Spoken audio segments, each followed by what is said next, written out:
But the problem is we treat Canada as this one policy fits all. We treat Canada as a country where we will make a policy that fits well for everybody. And that's not the case because what works in downtown Toronto is not going to work in rural Alberta. And we've yet to have a government that understands the nuances and the differences. Adam Soos here for Rebel News, and this is the latest episode of The Buffalo.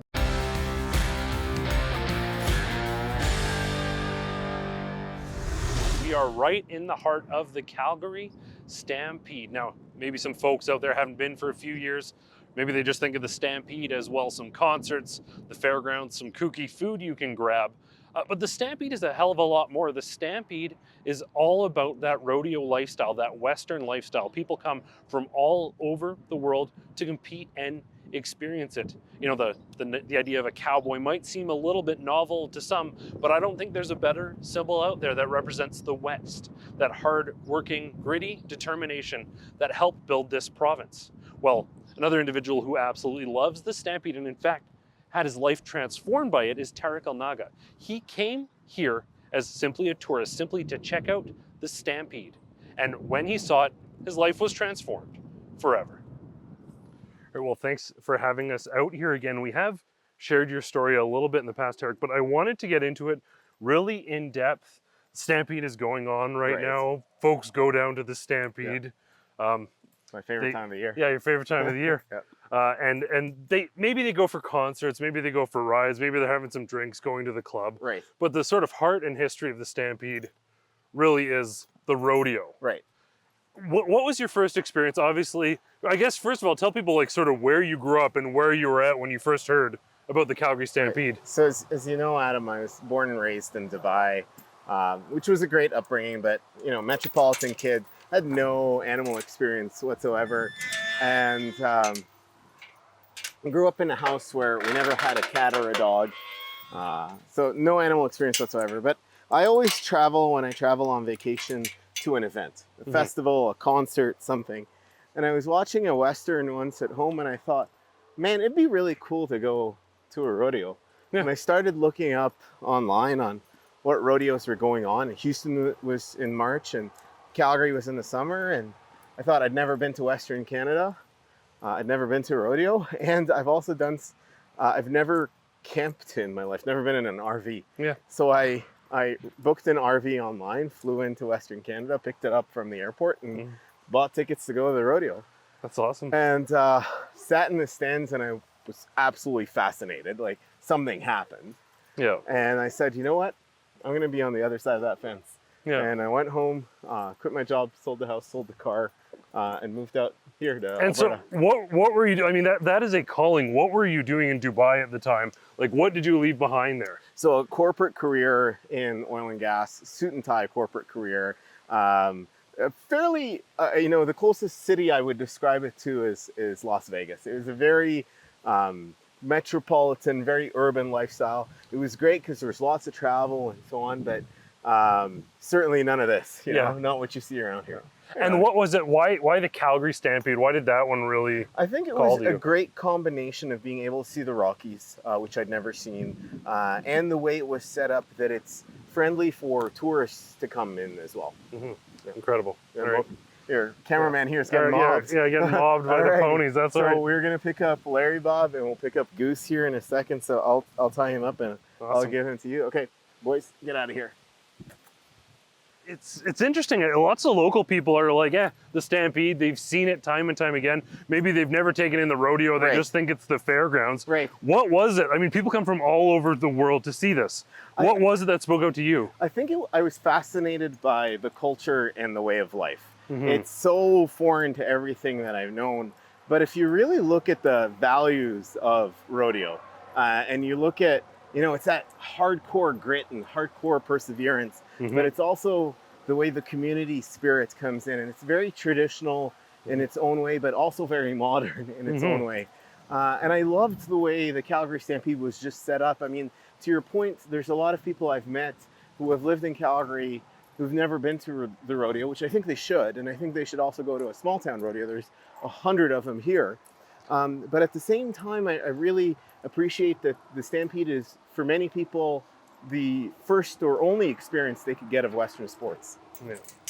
So yeah, so an incredible experience. I've had the opportunity to come out to a couple small town rodeos as well. Yeah. You get up to the nitty gritty, but this is really the big show. But you yourself sort of, let's get into that experience of the Stampede. What was the moment like? What was it that you were like, this is it? I think the first time you sit in the stands and you see your first ever chute open, and you see a bronc come out, and you think, holy, this is something I've seen in the movies. Yeah. And now it's here and in real life, and the tradition is preserved. And the Stampede do a good job of educating first timers on what is the sport and how it works and so on. And I think, I saw it and I was like, this is so unbelievably exciting and raw and dangerous in many ways. Yeah. And I thought, this is it. This is what I'm going to do.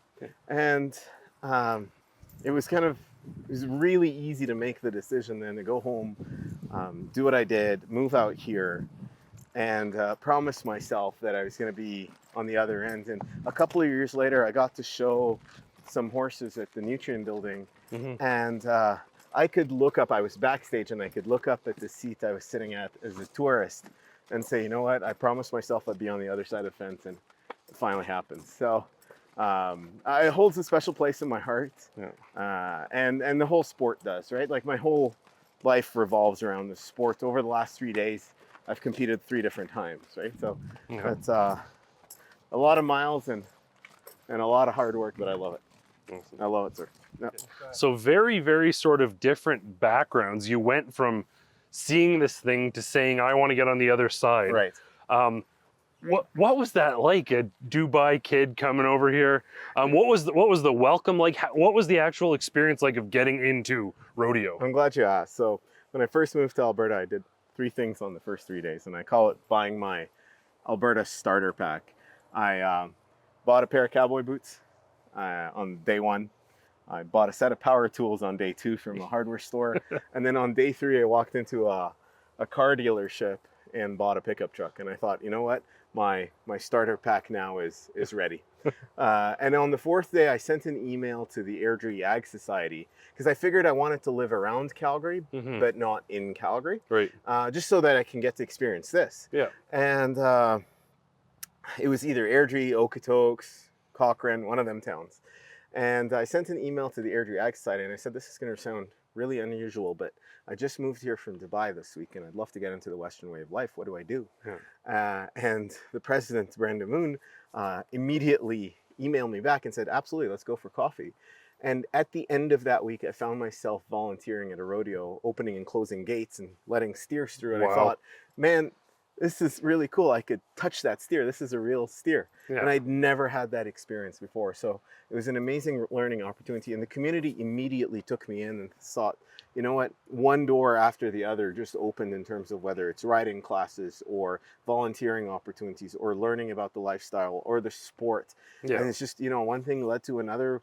When I went to buy my first horse, the whole community rallied around me and said, okay, we'll come and help pick a horse for you. We'll help you choose one. And as soon as I bought it, my buddy Travis called and said, hey, do you need a ride back? Because I showed up to the sale with a checkbook, and that was it. Yeah. I didn't own a lead rope. I didn't own a trailer. I had no idea, what I was doing. And yeah, I brought him home, and one thing's led to another. And here we are today. I compete at both the Pro-Am and Pro, depending on which series, within team roping. So I really enjoy that. And it's so nice to get that level of validation and have an announcer say your name, and sometimes they'll trip over your name, but so be it. It's all good. It's part of the fun. Well, it's incredible. Even going down to small town rodeo, I talked to somebody in Coots, right? And then 5 minutes later, the president of the Ag Society's calling me, the rodeo organizer, calling me back, seeing what we need.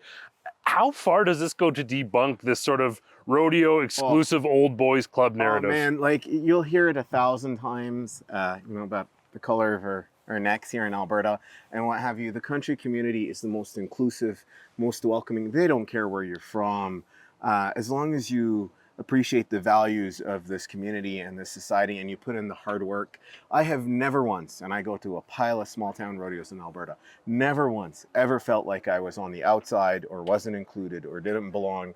And they went out of their way to make sure that I was included and was really involved. This is organic as it gets. You're sure you still like this? Oh, I love it. So I think there's probably a better time to talk about this as you're doing this hard nitty-gritty work. You've talked about that. As long as you're willing to come in and do the work, you're basically welcome in Alberta. The rodeo will take you in with open arms. Absolutely. Was that sort of, or at least has that become, as you've become a more politically inclined Albertan, is that sort of willingness to get down and do the work, do the nitty-gritty, and take care of the business yourself, was that a major appeal to you as well? 100%. Like Alberta's is not a handout culture, right?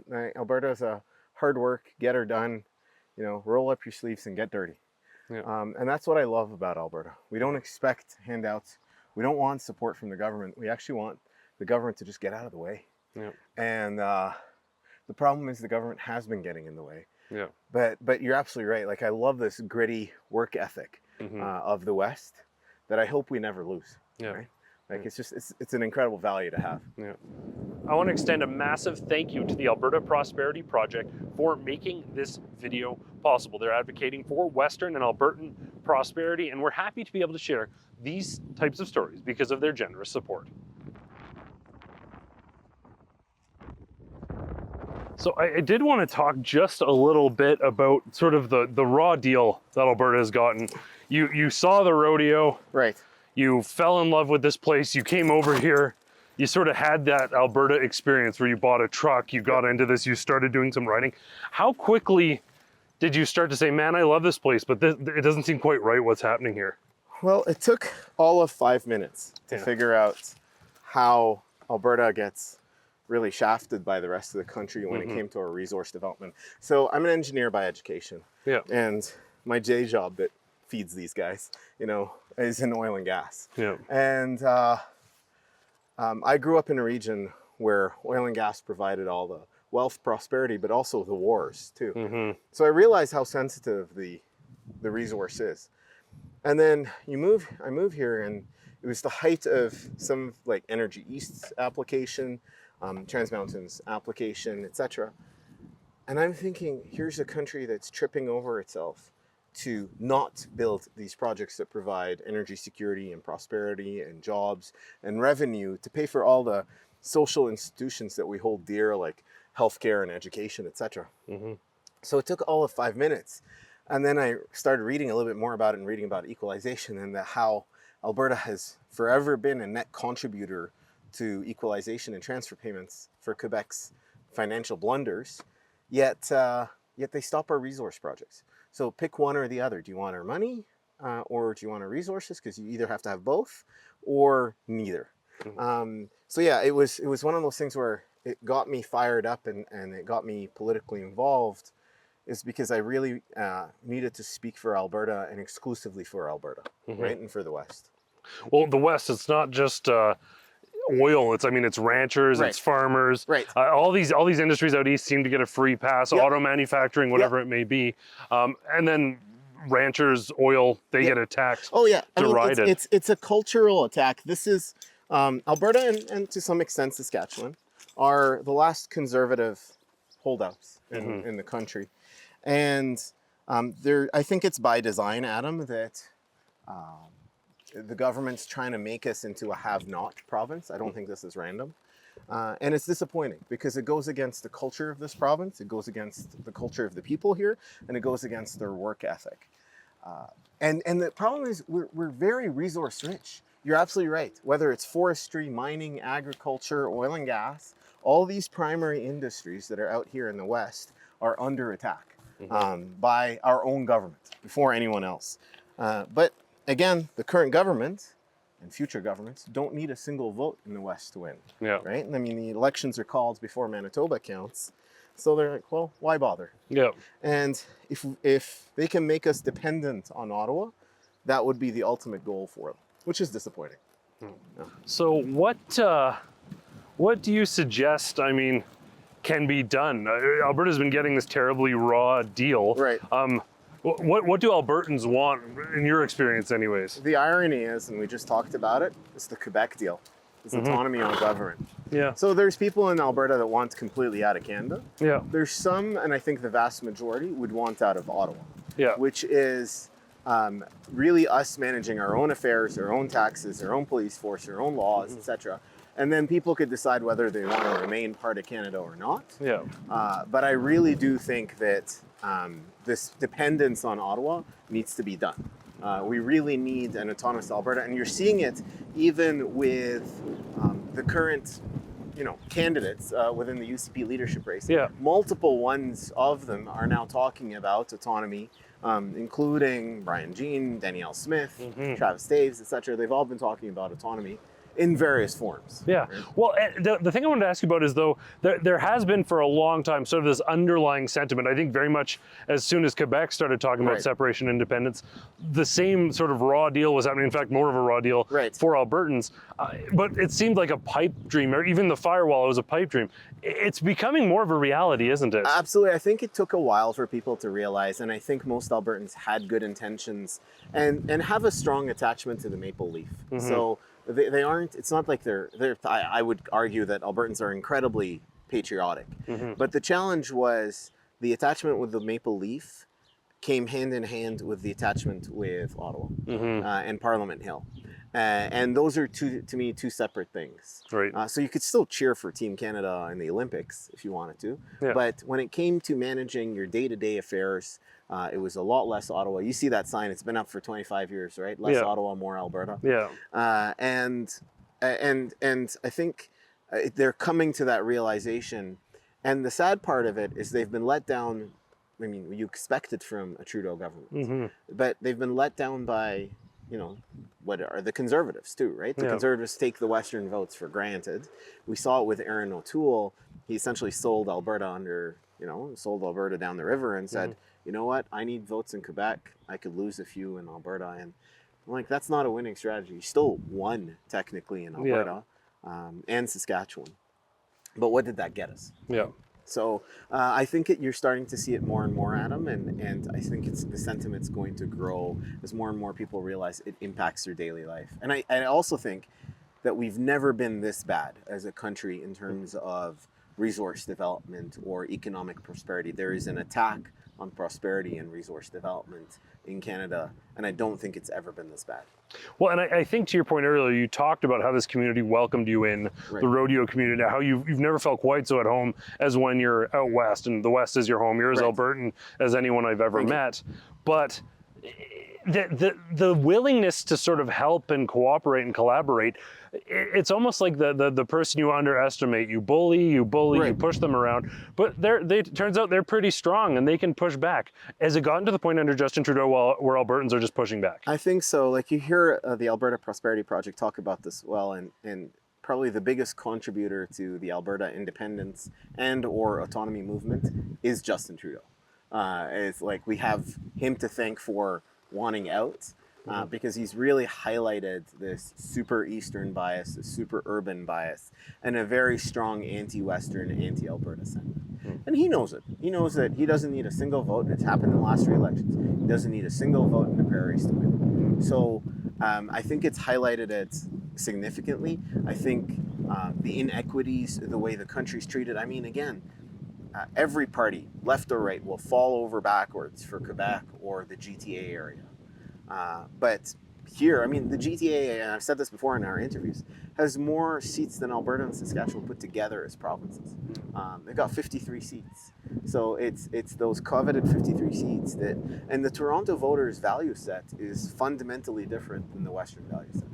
In my belief. And I'm not going to say they're better or worse. I would argue, otherwise, but truly in reality, they're just a very different value set. Well, and that's the thing. If the government backs off and people have a little more sovereignty, a little more independence, they can have it their way, they can have it ours, and we can all get along. Exactly, and that's perfectly said. Is if the people of Toronto want more government control, want more government intervention, etc. But the problem is we treat Canada as this one policy fits all. We treat Canada as a country where we will make a policy that fits well for everybody, and that's not the case because what works in downtown Toronto is not going to work in rural Alberta. and we've yet to have a government that understands the nuances and the differences. I read this somewhere. Someone was telling me about this, is that there's 5 regions in Canada, 5 distinct regions, and each of them have their own needs. But we have a government that still wants to treat them as with one brush, really. Yeah, problematic. Yep. I think it's pretty clear. Certainly, we've got this beautiful rodeo country, Right. Western lifestyle. I think people, even here, even in Alberta, need to appreciate it because it's integral and it's part of the identity and values of this nation. I think it's underappreciated. I also think that Alberta is fundamentally underappreciated on the stage here in Canada. Undeniably, I'm so happy that we have someone from Dubai, Thank you. someone with an outside perspective, who saw this and said, "Oh my God, what are people missing here?" Absolutely. I mean, it's pretty easy to fall in love with Alberta. It's pretty easy to fall in love with the West. And you do not have to ride a horse. I mean, I love riding horses, but Yeah. you do not have to ride a horse to appreciate the Western lifestyle. But if you think about the values of the Western lifestyle, they're very fundamental and very unique to the West. And, one of the things I'm really proud of, the Stampede, for several years in a row, would invite me to come do a Rodeo 101 and a Stampede 101 for new Canadians. And I think it's essential that if you move to Alberta, that you really understand what made Alberta great. And Alberta was built on 2 major industries, agriculture and oil and gas. And I think they've contributed to an immense amount of prosperity for the rest of the country, and then the rest of the country is thinking, you know what? That's not right. We want to make you poor, and we want to shut down those industries. And that doesn't sit well with me. As it shouldn't. Tariq, I want to thank you so much. Oh, Adam. Sharing your perspective. It's incredible. And for folks at home, get out to a local rodeo, go see Tariq compete. Oh, yeah. Fall in love with the West all over again, because I think once Albertans realize just how incredible this place is, how much good we can do right across the board for Canadians everywhere, and particularly for Albertans, people will really start to stand up for this province. Tariq, thanks so much for having us out here. Thanks for letting us My hop on pleasure, some sir. horses. Always Real pleasure. Always a pleasure, sir. Let's go for a ride. You betcha.